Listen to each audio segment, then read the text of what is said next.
I think Karthik, it's time we can start off and yes. Yes, let's start. So someone would you? Yeah, so I would like to welcome everybody on behalf of CEPT Archives. We are doing this, we're celebrating the International Archives Week, and this is the first series in a week-long talk series of CEPT Archives. And what we're trying to do with the talk series is to open up questions around archival research, the nuances of archival research and importance of the archives, and how various academicians and scholars have dealt with the archives and produced significant body of work. And we are very thankful for Chayya for joining us and agreeing to do this first talk series with us, which will throw light on the importance of archives and the truths they hold within them. Chayya will largely talk about the RSP collection and one of the most popular and accessed collection at the archives. And I would like Karthik now to introduce Chayya. Also, before that, if you have any questions, we will open the floor for questions after the speaker's presentation. That is after 30 minutes. Meanwhile, if you have anything, you can write down in the chat box. Yeah, over to you, Karthik. Yeah, thanks, Saman. Welcome, everyone. I'm very happy to welcome everyone to this talk series by CEPT Archives, and we are very happy to be a part of the celebrating the International Archives Week, starting today. Starting yesterday. And we're very happy and thankful to Professor Chhaya to come and join us and deliver this introductory talk today. And he's going to be talking about the importance of archiving. And yes, I mean, he doesn't need an introduction to this audience of ours today, but I can just briefly mention that, of course, he is a very valuable contributor to national and international pedagogical forums with his wide-ranging experience in teaching and practice. And he's been connected with University of Nairobi, CEPT University, Institute of Environmental Design at Vallabh Vidyanagar, and also very closely associated with Srishti Institute of Art, Design and Technology, Bangalore. And I think he's the right person to introduce the talk series. And without taking much time, I welcome Chhaya sir to take over. Welcome, sir. Thank you very much, Karthikeya, Saman, everybody else at the archives, for making this such an easy contribution to make, because the CEPT Archives is so well organized that everything that you need is so easy to access, it's easy to find.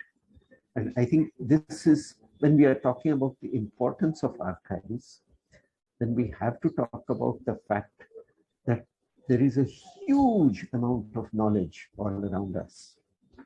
And that knowledge, our difficulty is to access knowledge which is carefully put together, carefully documented, carefully organized, so that we don't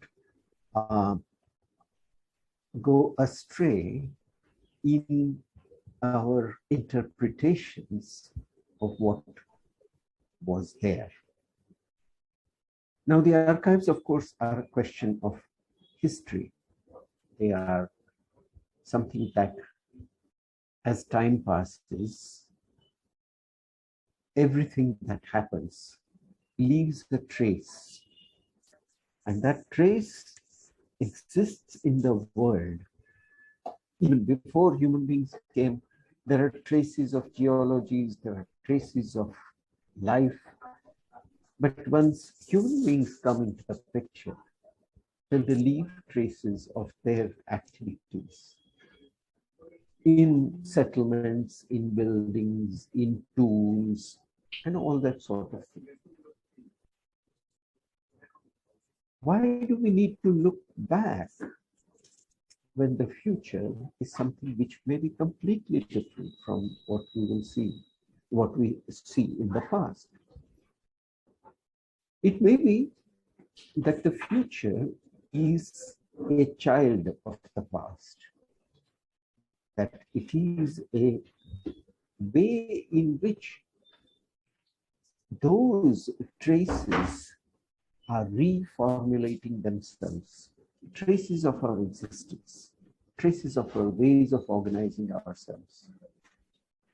So if you look at history as a series of traces of nature, of material, of human beings, and we see that these traces are really alive even at all times, even though they may have become very, very fragile, even fragile traces. You must have seen how a seed which is so many years old finds roots and throws up a shoot. So in the same way, I think all that has happened in the past is probably, these are like seeds which are waiting to be planted into new soils. And they will mutate, they will become new, but yet they are connected to the traces of the past. And therefore an archive is part of us. Today's talk is archives are us. Why are they part of us? Because our very body, our mind, our constitution, our ways of thinking, our ways of organizing ourselves, our customs, our language, all of these things are integrated into the sense of self. And therefore, just as there is a physical archive, except there is an archive in each one of us. And in making a connection with that physical archive, we stir up some stories which we had forgotten.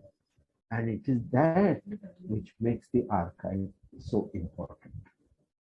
Let me talk a little bit more in detail about the ways in which the archives can work for us. I'll start sharing my screen.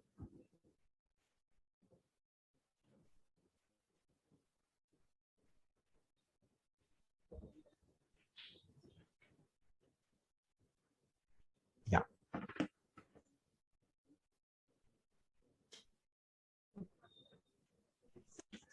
So everything around us tells the story of what was. Could it help us to imagine what might be? We look for the genetic code of our existence.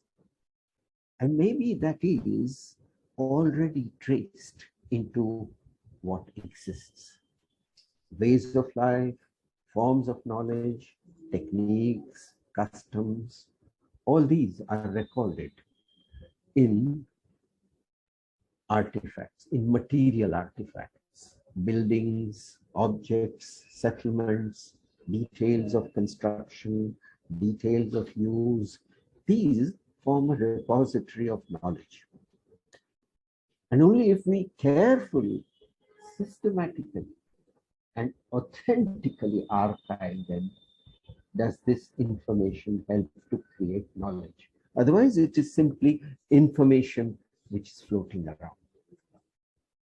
So the archive allows us to enter the zone of wonder while anchoring us in observable facts. So we start imagining ourselves in different parts of the world, maybe in different eras, at different times. And this is what an archive starts doing. This was brought to me very strongly and very emotionally when I visited Anjar after the 2001 earthquake. We had gone in 1994, a class of students had come with me and we had documented Anjar.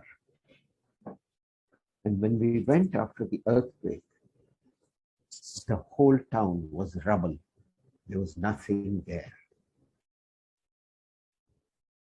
Of course, many of us, when we visited there, we broke into tears because those people whom we had met were no longer there and their houses had fallen. Those houses that we had so carefully and lovingly documented. This was Anjar.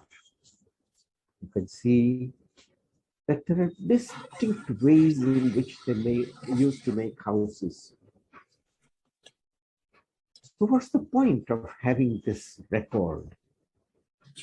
Well, after the earthquake, many people wanted to go and help to reconstruct the settlements of Kutch. And they came to CEPT and said, do you have any drawings which show what kind of houses people used to live in? How they used to gather together? What kind of social life did they have? How did they construct these things? What did they provide for? And we felt so happy that these drawings were there. Even though the buildings are no longer there, we had things which people could refer to and try and not copy these houses, but understand the way of life for which they were designing.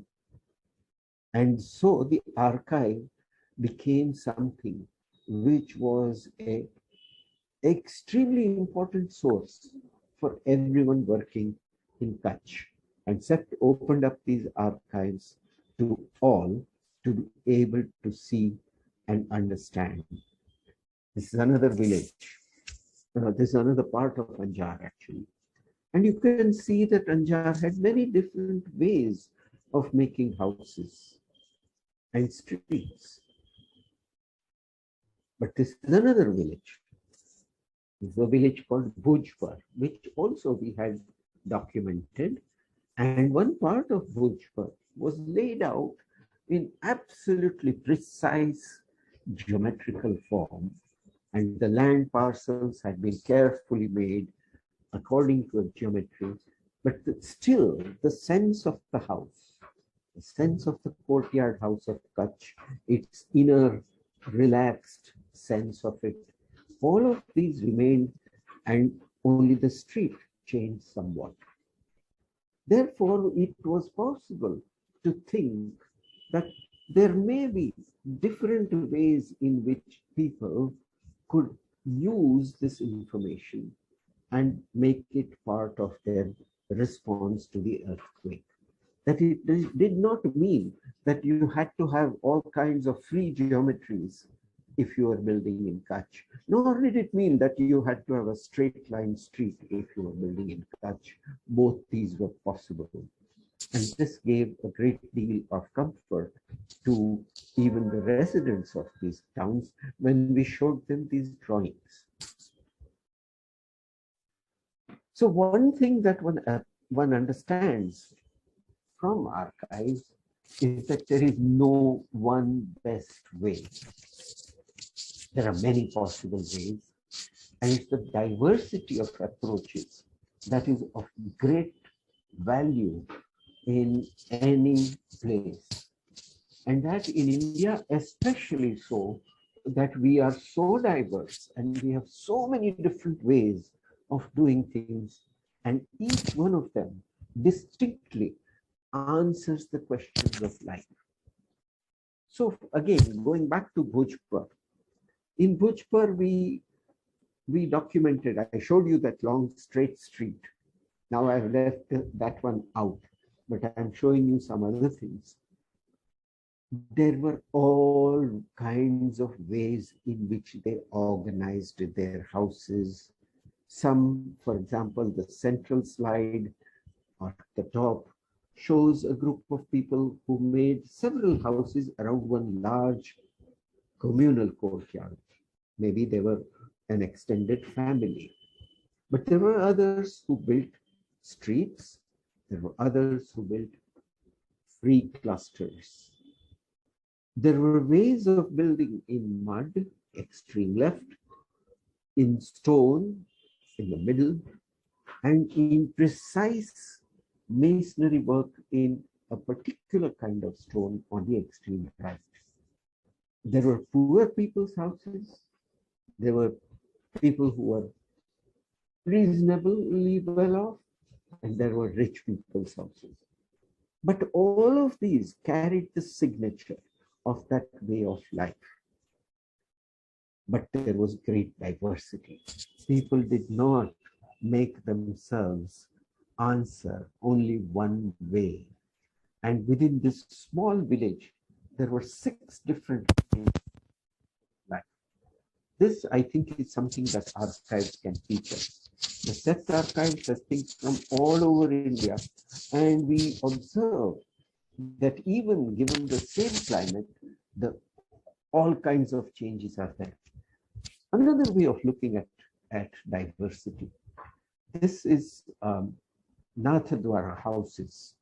And you can see that from the smallest house to the largest house, there is a thematic continuity, yet there is an absolute freedom for each builder to build in her own way. And therefore, we start getting a house which has a kind of grammatical continuity,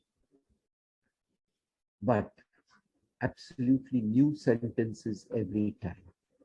So, but here the material is the same. Everyone uses stone. So this is the kind of wonder that the archive can give us. The archive can also make it possible for us to see possibilities in forgotten knowledge. For example, there's a great deal of knowledge of how to work with earth in all places around India. How to make pots, how to work with clay. That knowledge, though now there are new techniques of working, still in many ways this knowledge can help us to create new forms of working. In the same way, working with metals and creating different kinds of vessels. Now we use another kind of vessel, we use another metal, but our knowledge of these techniques can help us to create even less known forms of design. And so the archive is a way of saying, here is knowledge which is now not so common, but maybe if we understand that, if we learn that, we might make something quite new. Of course, the archive is a place where you are amazed at the creativity that is displayed by human beings. And we are wonderstruck. Every time I go into the archives, I find that I look at the walls on which they have pinned up all these things, and I'm wonderstruck. Wow, what kind of beings are we that we can create so many different kinds of things? And so then the question of the past demands respect. It is no longer the question of the straight line or arrow of progress, which every time something is new, it is world class, it is better. No, every time you go back and say, wow, they did it as well, or sometimes better than how we do it. And this sense of respect for the many points in history at which human beings created things, this is something which archives inspire. Look at this. Here you have 2 Thakur dalans in Kolkata, built in the 19th century ornate palaces of the rich. And one wonders, what created this kind of urge? What created this sense of making so elaborate?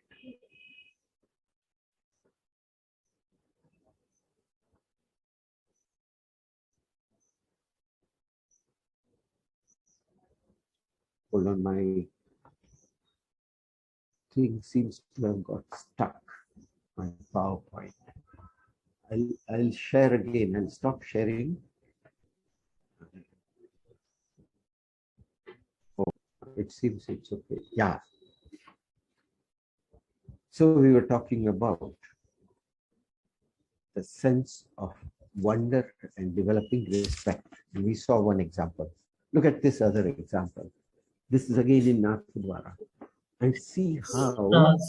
Sir, sorry to interrupt. You'll have to share the screen again. Oh, okay. Okay. Yeah. Thank you.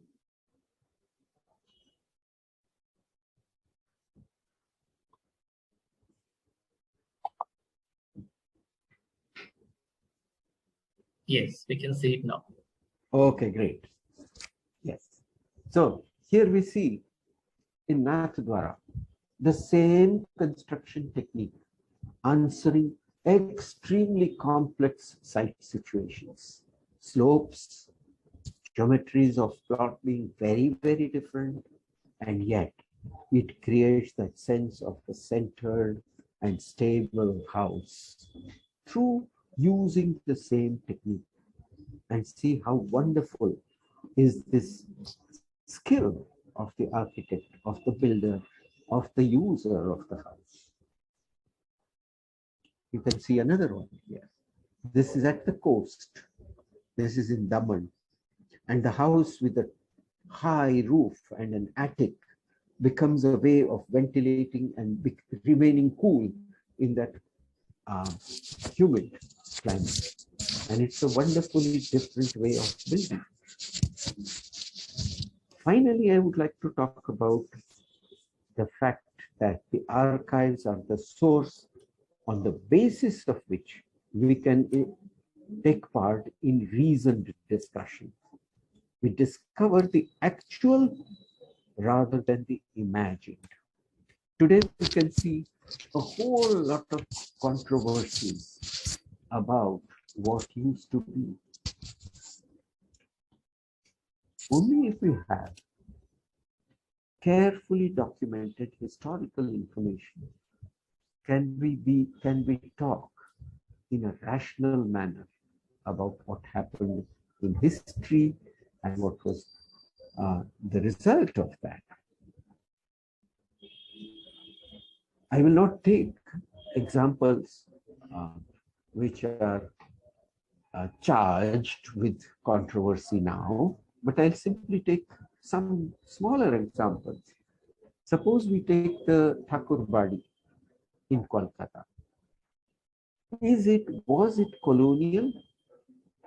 Was it European? If yes, how do we say so? If no, why can't we say so? And this kind of a discussion will help us locate this architecture in a cultural form which was complex and absorbing many different influences. But we need the correct information. We need authentic documents. Similarly, if geometries changed of layout, why did they change? When did they change? And we find out that actually the change happened with the new kind of approach to land ownership that came at the early 20th century in Kutch. And therefore, the system of surveying, the system of land which is subdivided in a particular way, not something which is informally negotiated, this created a new geometry. But the archive puts the question to us, why, when, and so on. And only then we can follow it. There's another example. all around Ahmedabad, there used to be villages. And this is a documentation of a village called Ognand. And it's fascinating. Today, if you go there, there are huge apartment buildings and all kinds of uh, urban structures. And this is what was the life which was there. You can see storage of agricultural material. You can see that they used to store water. You can see all these things as something which was distinctive. Not that we nostalgically need to go back to what Ognats was, but it is important for us to know. And it would be fascinating if we took everything that we have documented in Ahmedabad since 1962 and we made an archive out of it. And this will happen because CEPT has various resources. And this way of looking at a city in terms of its actual history might become a very, very useful new proposition. So with that, I will stop my talk and we'll keep ourselves open for questions.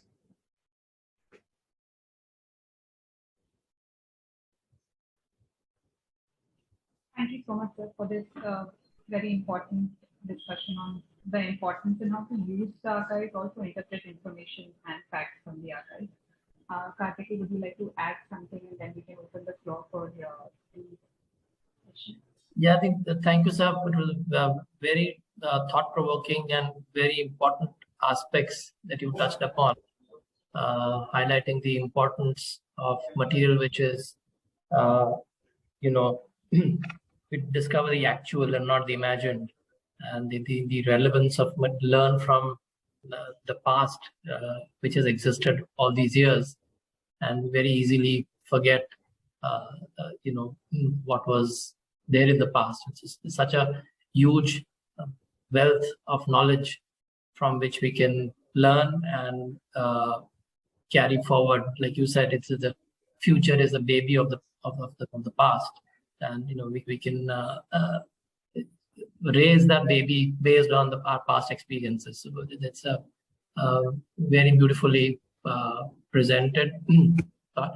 So we can now take up questions. We do have a question coming in. Someone would like to take it up? Yes. Bhavin has asked. Yes. Bhavin has asked. Yes. What kind of architectural history emerges when there is no archive or no archival data?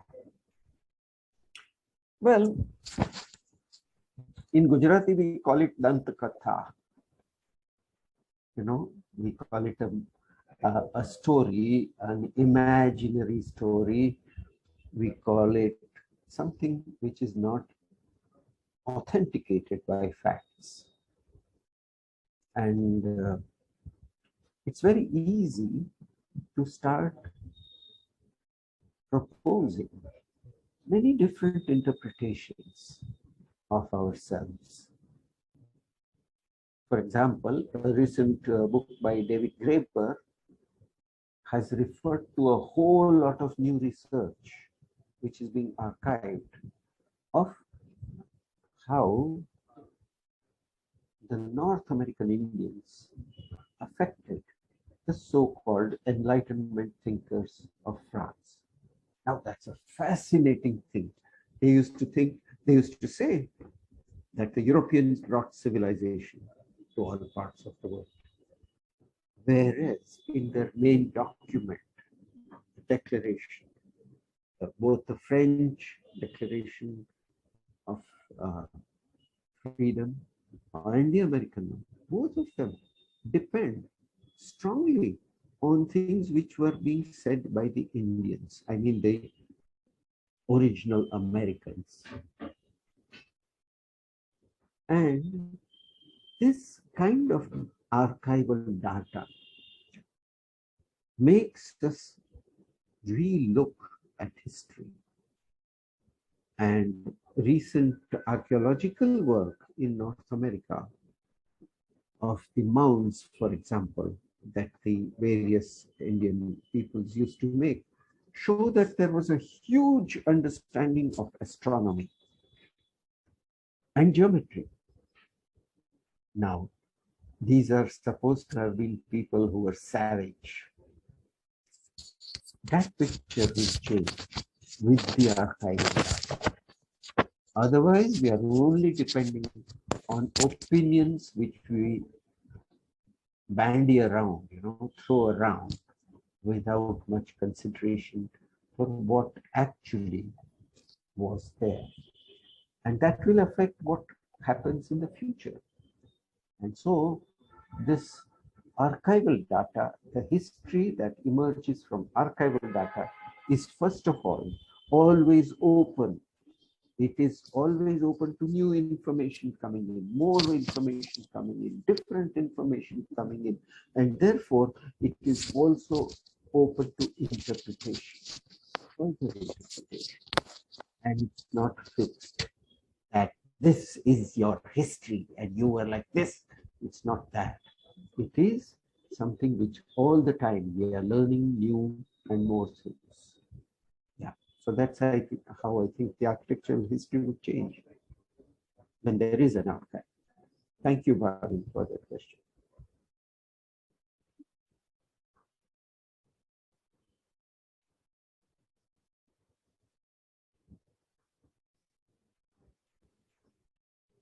Anyone else who has any question also?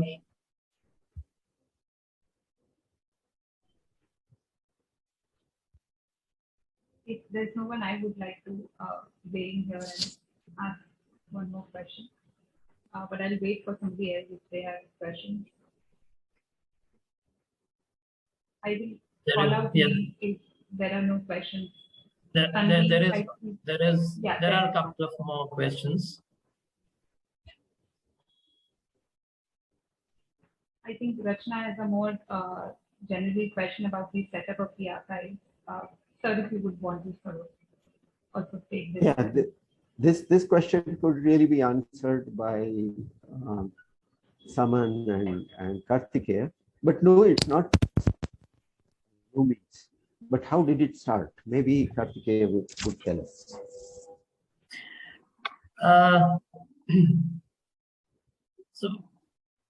So what would you like me to elaborate on? Well, maybe I'll put in some things before the formal archives were started. But from the very beginning, the school had a very systematic method of documenting architecture and keeping the drawings very carefully in the library. This was a kind of archive with very little resources. It was at least possible then for students to study the kind of architecture that we had. And from there, once it was built up over 40 years, 50 years, in fact, 62 to 2012, was built up a huge repository of drawings, of theses, etc., which became available to students. The great thing was that in 2012, the archives as a formal institutional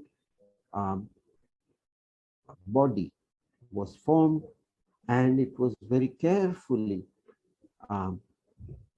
curated to make sure that such materials are properly maintained and organized. And I think that's a major step that happened. And then since then, of course, the archives has been actively pursuing many people to get a sense of architectural history, planning history, history of construction in India and nearby places. I think that is one way in which I would answer that question. Maybe you want to add something to it, Kartikeya? Yeah, thank you, sir, for this introduction. And yes, once, like you said, it was once CEPT Archives was as an institute, it was started in 2012 and carefully, put together systems and procedures in place. We had our own premises, independent premises, of not located on the main CEPT University campus, but we are slightly away from, we are close to, for those of you who do not know, we are located near the Commerce College Crossroads, just 2 minutes away from CEPT University. So physically we are, right now away from the main campus, but we are very accessible. And the main, our collections, taking forward from what Sir mentioned, we try to collect data from noteworthy practices across the country in post-independence India. And we then, they are our donors, so to say, architects and practitioners who have contributed, immensely to the development of the history of architecture in India. And we collect their material and we digitize it. We make it accessible to a wide audience, from students, scholars, researchers, professionals. Everybody is welcome to come and take advantage of the material that we have. So that's one aspect of the collection. The other is from the university, like what our Professor Chhaya just showed us in the presentation, the related study program.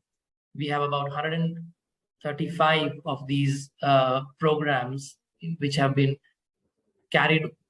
Professor Chhaya has been instrumental and one of the major part of this program over the years, and we have drawings documented of all these RSPs at the CEPT Archives, so which is our most important collection, and we are very proud to have it with us, and we would like to disseminate the information which we have for everyone to refer to in their projects, whether academic, research, or whatever that may be.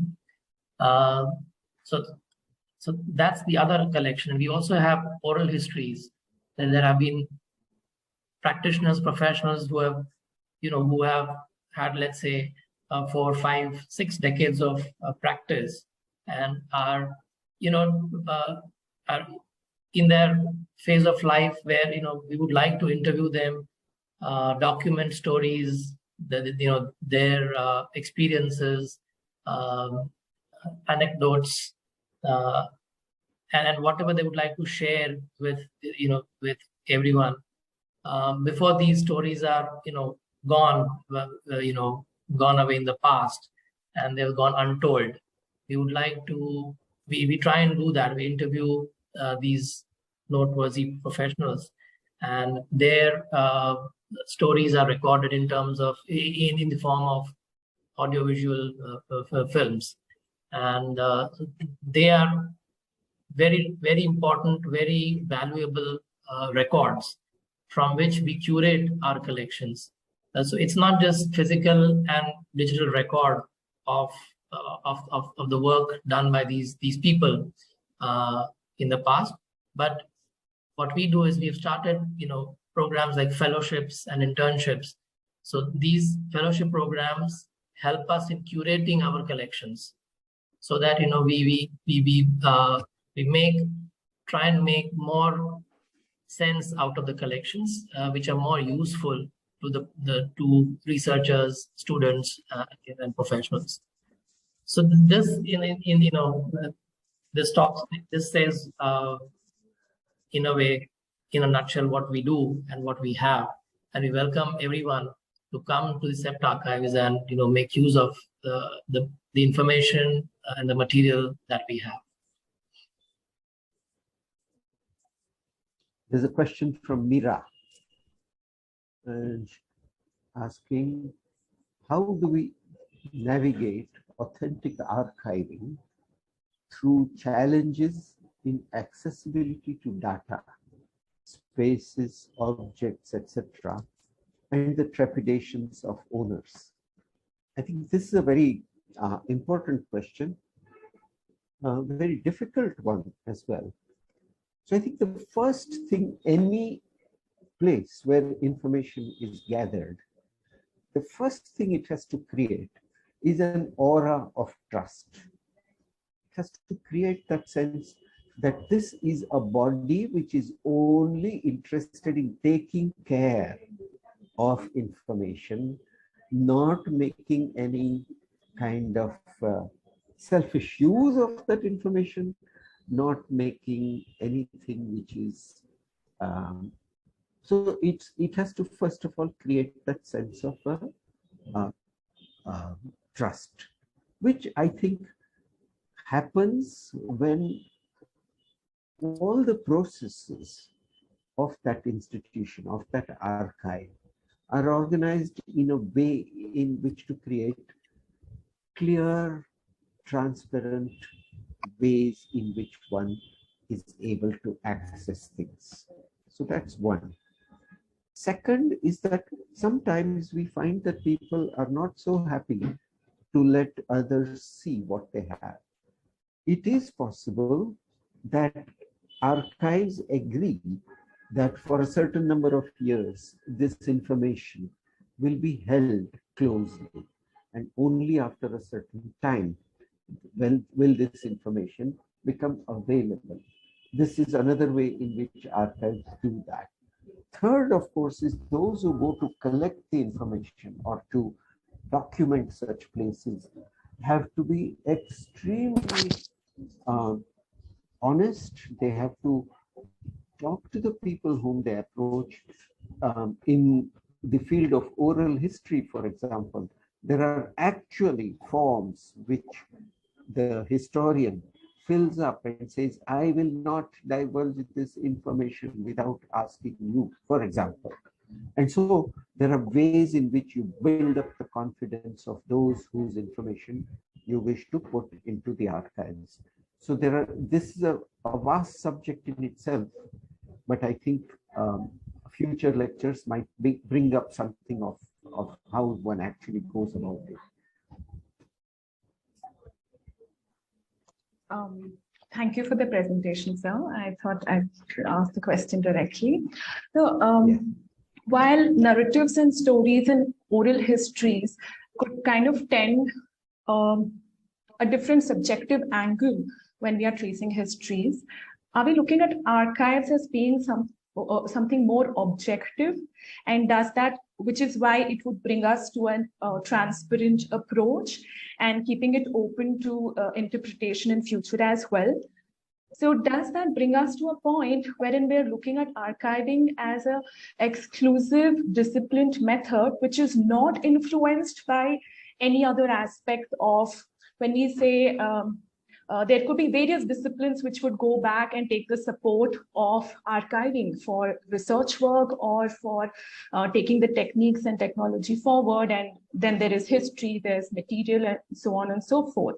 And again, the political angle wherein we are there could be ways in which there could be different narratives lent to history. So how much of that being an objective approach, are we looking at making it more of an independent discipline? Your thoughts on it, sir? So first of all, there's no such thing as absolutely objective approach. Everything that, for example, if I'm looking out of the window, I might get interested in a bird which is sitting on a branch there, and I forget about the buildings in the background. But if I took a photograph of the bird, it will be a form of documentation. But I made a choice. So every documentation chooses to highlight a certain aspect. That is why not just the physical, but as well the oral history as well as all kinds of anecdotal reports. All these things together can help us to create perhaps a more rounded picture. But also there is a complementary relationship between the archive and society. Societies in which discussion is based not on some kind of bullying, but are based on giving equal importance to each other, can use archives better. Now, the culture of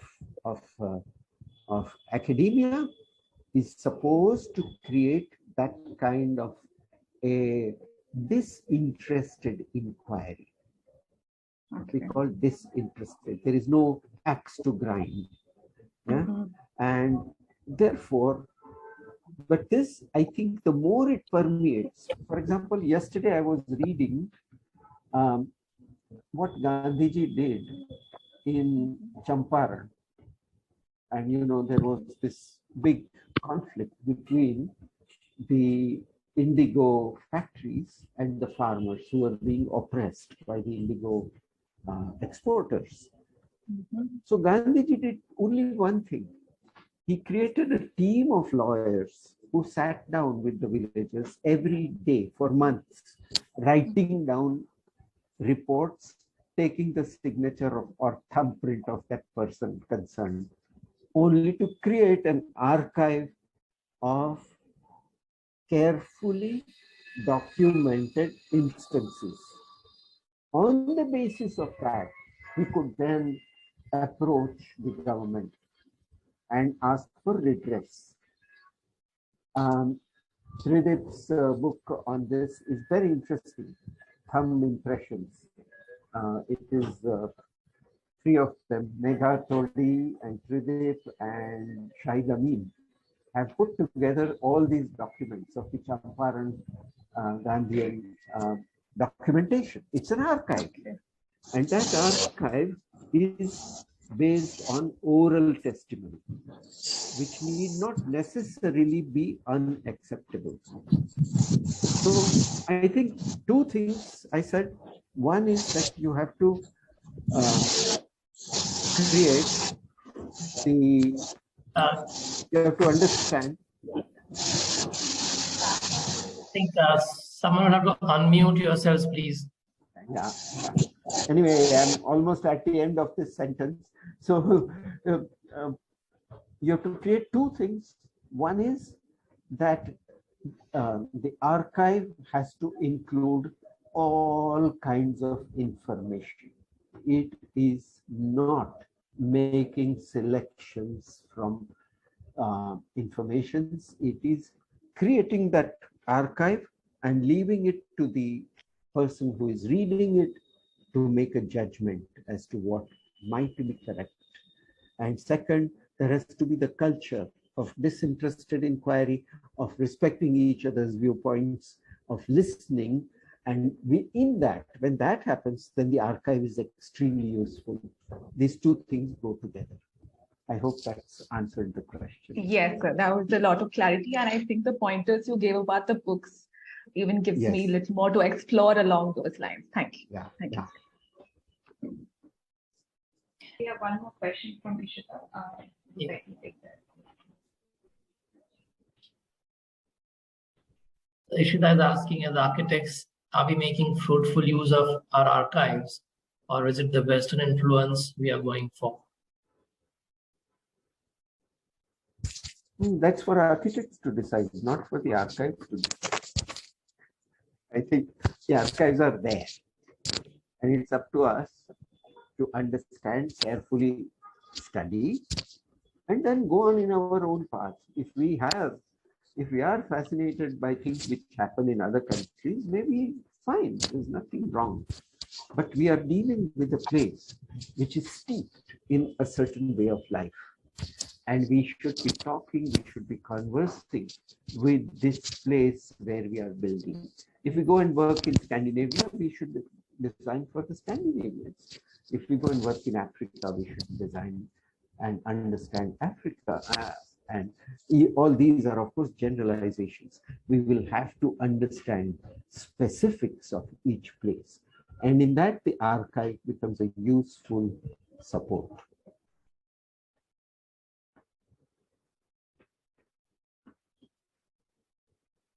So I'm not going to say whether we are following Western influences or not. You can look all around you and you can see what's happening.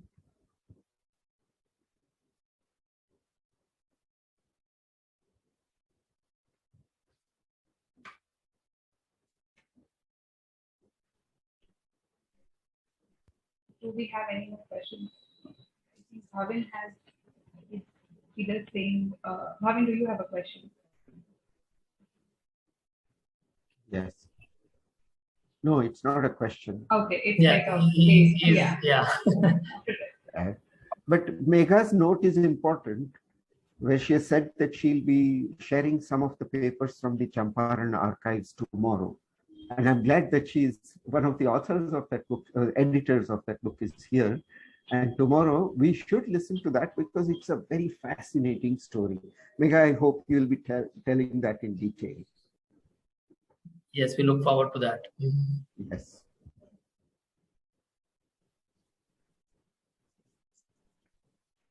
All right.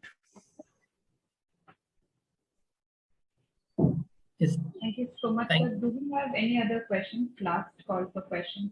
You can always reach out to us on our email ID and we can make sure that your questions reach to Chhaya sir and he answers them if there are no further questions at the moment. Karthik, any last comments? No, I think that's about it.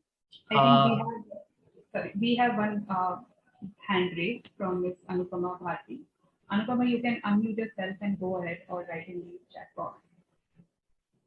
A very good morning to all of you. Good morning, sir. How are you, sir? I'm fine. I'm fine. Yes. Yeah. Sir, my question is that, sir, like I know the CEPT is very more into research and he has been into CEPT archive since many ages.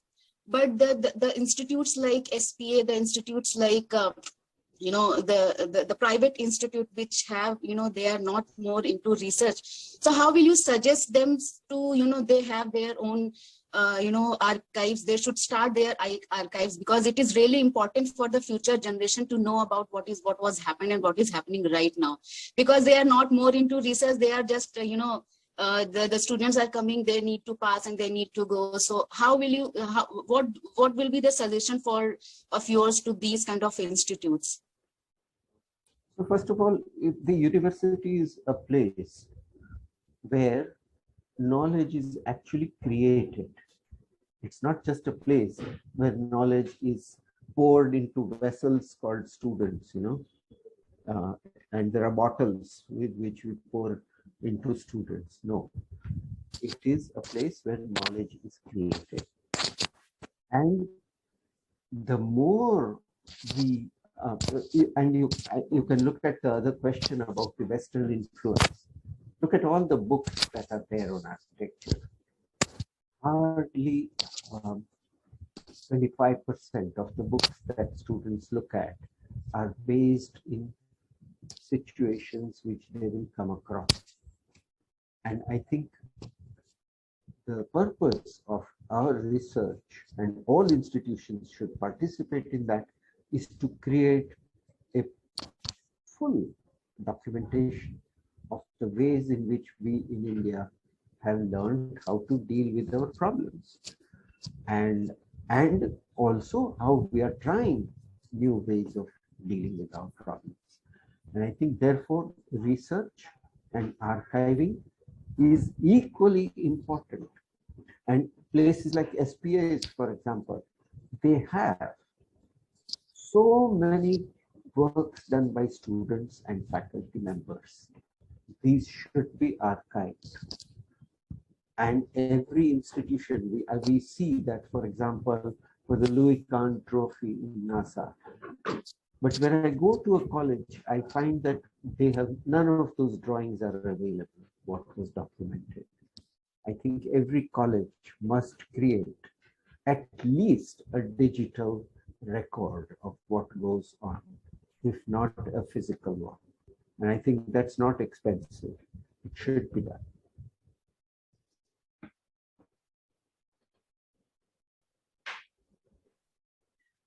Someone, can we share the details for tomorrow's presentation? We'll be also posting the details on social media. Meanwhile, I'm also writing on the chat box media. So yeah, do join in.